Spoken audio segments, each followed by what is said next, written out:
Block Khanachhara block.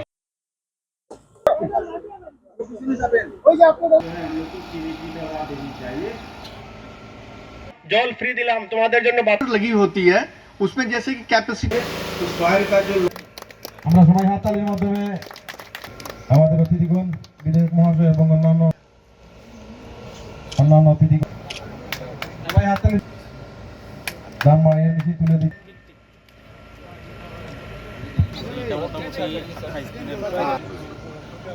Bihar के 38 जिले हैं और प्रत्येक जिले में यह काम सरकार चला रही है।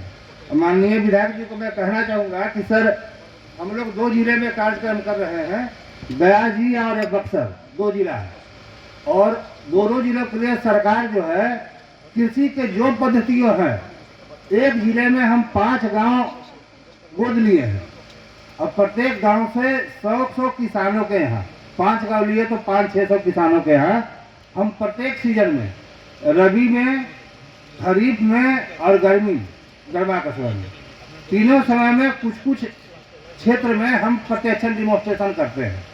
क्योंकि सरकार पैसा दे रही है, सरकार के खेत में हम यही कहते हैं कि इनपुट हमारा, मेहनत किसान का।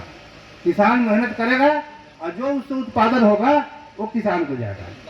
তো এক লোকসান হয়েছে, যেটা আমরা বলছিলাম এখন জলবায়ু পরিবর্তন সেটা মাটির স্বাস্থ্য খারাপ হয়েছে, আমাদের যে আবহাওয়া যে সেটারও অনেকগুলো পরিবর্তন হয়েছে। জলের যে আমরা বলছি উৎপাদন, আমরা কিন্তু অনেক সময় কি ভাবি শুধু ফসল উৎপাদন হয়ে গেছে, সেটা দিলে হবে না। জলের উৎপাদন মানে হলো 1 কেজি ধান প্রোডাকশন করতে, 1 কেজি ধান উৎপাদন করতে কতটুকু জল লাগবে। দাদা একটু আগে বলছিল, আপনারা কি জানেন সবাই 1 কেজি চাল উৎপাদন করতে, 1 কেজি ধান উৎপাদন করতে আমাদের 3000 থেকে 4000 লিটার জল লাগে। আপনারা যারা যারা জানেন হাতটা উঠিয়ে দেখাবেন একটু, কে জানেন এই কথাটা? 1 কেজি ধান উৎপাদন করতে 3000 থেকে 4000 লিটার জল লাগে। একটু হাত উঠিয়ে দেখাবেন কেউ যদি জানেন। 1 কেজি ধান উৎপাদন করতে 3000 থেকে 4000 লিটার জল লাগে। সেই কথাটা আপনাদের মধ্যে কতজন জানেন? একটু হাতটা উঠিয়ে দেখাবেন।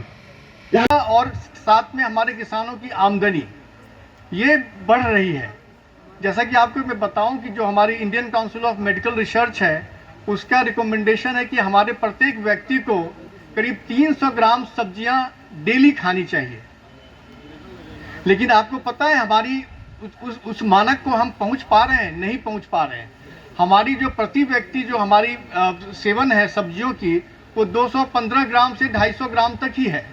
तो कहने का तात्पर्य है कि सब्जी के माध्यम से हम कुपोषण भी दूर कर सकते हैं, साथ में सब्जी के उत्पादन से हम आय भी बढ़ा सकते हैं।